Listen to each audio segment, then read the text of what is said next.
So guys, a thought that I've been toying with that kind of reframes the whole "don't fight the Fed" mantra. You know, like if the Fed's raising rates, don't fight it. Don't try to borrow money by going with those higher rates, or if the Fed is lowering rates, don't fight it by trying to save money. Just borrow the money.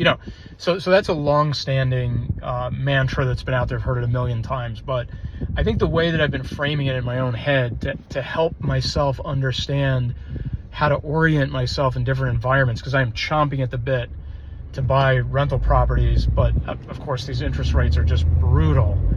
Not to say I won't do it in this environment, but they're tough. They're really tough.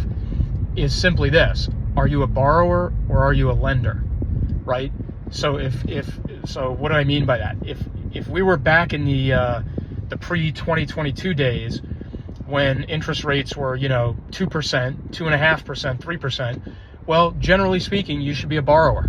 Like, borrow that money. That's cheap. That is really cheap money. Borrow it, deploy it, use it as leverage to buy rental properties, or maybe even use it as margin in your stock account.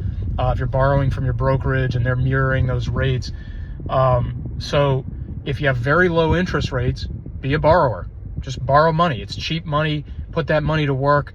You'll find a return higher than that money. Like if you borrow money at 2% and buy a rental property that's got that fits, let's say, the 1% rule or something like that, you're going to get more than 2% back, between the cash flow, between the appreciation, between the tax breaks, between the leverage that you'll have to borrow more money and become your own bank, essentially. You better borrow that money at 2%. Of course, wishing I'd followed my own advice a couple of years ago. But anyway, when rates go up, when rates get too high, and it's all relative, right? I mean, we've got 7.2% mortgage rates now, but they were like 22%, what was it, like 40 years ago or something like that. So it's all relative. But right now, people would say, okay, these rates are too high, right? It's expensive to borrow money. Well, then become a lender, right? So what do you mean become a lender, Chris? Well, if interest rates are high, your savings account is probably, your high yield savings account is probably pretty high, right? Or buy stocks, lend your capital to the company to the public company that's selling you the shares, and have them pay you a dividend, right? So again, I'm using these terms very loosely, guys, but you can argue that if you buy shares in a company that pays you a dividend, you're lending them money, right? You're giving them capital and they're giving you cash flow back, right? So become a lender, buy dividend-paying stocks. Like I said, not buy rental property. Put your money in savings accounts that are high yield, right? Because those banks are probably paying high rates of interest, because they're charging even more interest on the back end because interest rates are high, right? So that's kind of a lending mindset, right? Hoard your capital and then lend it out and charge a high interest rate, right? You can literally do this, right? Like if you lend your money, let's say you have a lot of capital on hand, and somebody can't go get a 7 or 8% mortgage, lend it out to them at 6%. You're doing better for them than the bank is, but you're getting 6% on your money, right? So this is what I mean. Like, high interest rate environment, become a lender. Low interest rate environment, become a borrower.